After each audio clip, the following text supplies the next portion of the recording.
Movie की शुरुआत में हमें यह सीन दिखाया जाता है कि समुद्र से कुछ अजीबोगरीब क्रिएचर्स निकलकर शहर की ओर बढ़ रहे हैं और उन्हें पैरासाइट का नाम दिया जाता है। फिर हम एक आदमी को देखते हैं जो अपने कमरे में सोया हुआ है और उनमें से एक पैरासाइट रेंगता रेंगता उसके कान के अंदर चला जाता है। वो आदमी बहुत तड़पता है, फिर नॉर्मल होकर सो जाता है। अब हमें एक लड़का दिखाई देता है जिसका नाम रिंची था। वो रात को अपने कमरे में हेडफोन्स लगाकर गाने सुन रहा था। वो पैरासाइट उसके कान में घुसने की कोशिश करता है लेकिन वह घुस नहीं पाता। फिर वो उसके कान के पास चला जाता है जिससे रिंची को खुजली होती है, तो वह उसे कीड़ा समझकर पकड़कर फेंक देता है। वो उसे मारने के लिए आगे बढ़ता है, तभी वो पैरासाइट उसके हाथ पर काटकर उसके हाथ के अंदर चला जाता है। तभी उसकी मॉम आ जाती हैं, तो वह मॉम से कहता है कि देखो मेरे हाथ में कुछ चला गया है। जब उसकी मॉम उसका हाथ देखती हैं तब उसका हाथ बिल्कुल ठीक हो जाता है। अब अगली सुबह हमें दिखाया जाता है कि रिंची नाश्ते के लिए टेबल पर बैठा होता है, तो उसे अपने हाथ में बहुत अजीब फील होता है। और फिर दूसरी तरफ हमें वो आदमी दिखाया जाता है जिसके कान में स्टार्टिंग में पैरासाइट चला गया था। वो आदमी अपनी बीवी के सामने खड़ा होता है और अपना मुंह खोल लेता है। उसका मुंह बहुत ही खौफनाक और बड़ा होता है। फिर वह अपनी बीवी का सर अपने मुंह में लेकर अपना खौफनाक मुंह बंद कर लेता है और ये सब उसी पैरासाइट की वजह से हो रहा था।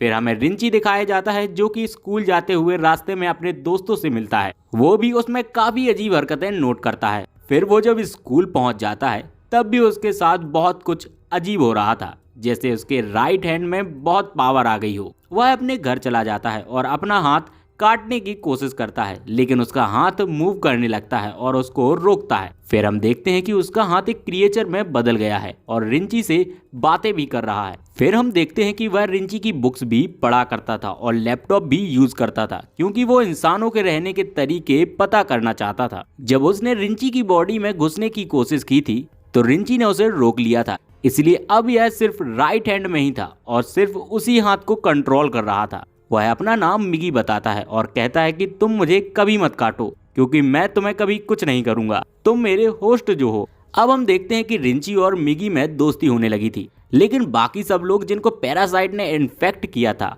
वो पूरे शहर में तबाही मचा रहे थे और इंसानों को मारकर खा रहे थे। दूसरी तरफ मिगी रिंची को खींचकर एक रेस्टोरेंट की तरफ ले जाता है। वहां पर भी बहुत सारे पैरासाइट से इन्फेक्टेड लोग इंसानों का गूदा मांस खा रहे थे। वो रिंची को देखते हैं तो उन्हें लगता है कि ये भी इन्फेक्टेड है, लेकिन जब उन्हें पता चलता है कि पूरी तरह से वह इन्फेक्टेड नहीं हुआ है बल्कि ये अभी भी इंसान है, तो वह रिंची को मारने के लिए आगे बढ़ते हैं। लेकिन मिगी उनको आगे से मारता है और रिंची की जान बचा लेता है क्योंकि रिंची अगर मर जाता तो वह खुद भी मर जाता। उसने यह सब अपने फायदे के लिए किया था। अब न्यूज आती है कि शहर के लोग मारे जा रहे हैं और किसी को कुछ समझ ही नहीं आ रहा था कि आखिर ये हो क्या रहा है, क्योंकि पैरासाइट अपने ये काम बहुत ही होशियारी और चुपके से कर रहे थे। फिर रिंची मिगी से कहता है कि तुम अपने साथी पैरासाइट से क्यों नहीं कहते कि इंसानों को मत खाएं। तो मिगी उससे कहता है कि तुम भी तो सब्जियां और जानवरों का गोश्त खाते हो, इसी तरह हम भी तो इंसानों को खाते हैं, इसमें बुरी बात क्या है। मिगी को पता चल जाया करता था कि उसके आसपास कौन सा पैरासाइट है, तो जब रिंची स्कूल जाता है तो उसको मिगी बता देता है कि तुम्हारे पास एक और पैरासाइट है और वह कोई और नहीं बल्कि उसकी टीचर थी। टीचर रिंची को देखते ही समझ जाती है कि रिंची भी इन्फेक्टेड है, लेकिन वह कहती है कि तुम्हें मुझसे डरने की कोई जरूरत नहीं है क्योंकि मैं इंसानों को नुकसान नहीं पहुंचाना चाहती, लेकिन मैं उनके तरीके इसलिए पढ़ रही हूं ताकि इंसानों वाली क्वालिटी हमेशा मुझ में रहे। वो टीचर रिंची को दो और पैरासाइट के पास लेकर जाती है, एक स्टूडेंट होता है और एक पुलिस ऑफिसर। और वह टीचर बताती है कि ये पुलिस ऑफिसर मेरा हस्बैंड है और हमारा बेबी होने वाला है और वो बेबी बिल्कुल इंसानों की तरह होगा, तो हम भी नॉर्मल इंसानों की तरह ही रहना चाहते हैं। हम किसी को नुकसान नहीं पहुंचाना चाहते, ना किसी को सरेआम मारेंगे, हम छुपकर गोश्त खाते हैं, क्या तुम हमारा ग्रुप ज्वाइन करोगे। लेकिन मिगी इस बात को नहीं मानती है। अब अगले दिन वही पुलिस ऑफिसर उसके पास आता है। तब मिगी बताती है कि ये हमें मारने आया है क्योंकि इसे पता चल चुका है कि उस दिन होटल में हमने एक पैरासाइट को मारा था। इसी के साथ पुलिस ऑफिसर इन पर अटैक कर देता है और मिगी और रिंची उससे लड़ते हैं और अंत में उसे मार देते हैं। अब रिंची घर आता है तो उसे बहुत बुरा लगता है कि उसने एक जान ले ली है। वहीं दूसरी तरफ हम देखते हैं कि पुलिस ऑफिसर की बॉडी से वो पैरासाइट निकलकर किसी और की बॉडी में चला जाता है। वह कोई और नहीं बल्कि रिंची की माँ थी और वह रिंची को मारने के लिए उसकी तरफ बढ़ रही थी।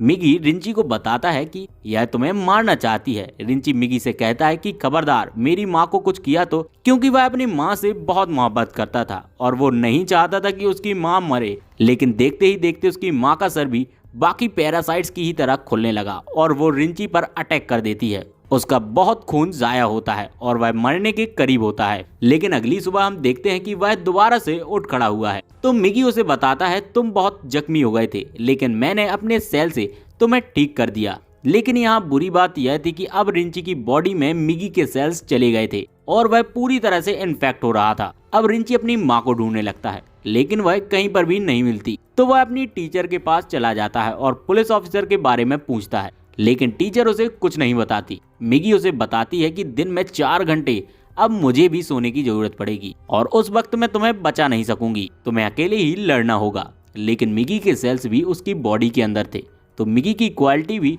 उसमें आने लगी थी। फिर हम देखते हैं कि वही स्टूडेंट जो कि पैरासाइट बन चुका था, रिंची के स्कूल में एडमिशन ले लेता है। वह रिंची का दोस्त बनने का ड्रामा करता है, लेकिन आहिस्ता आहिस्ता उसको पता चल जाता है कि वह पैरासाइट है। फिर वह स्टूडेंट सबको मार देता है और इसके बाद रिंची की दोस्त को मारने के लिए आगे बढ़ता है।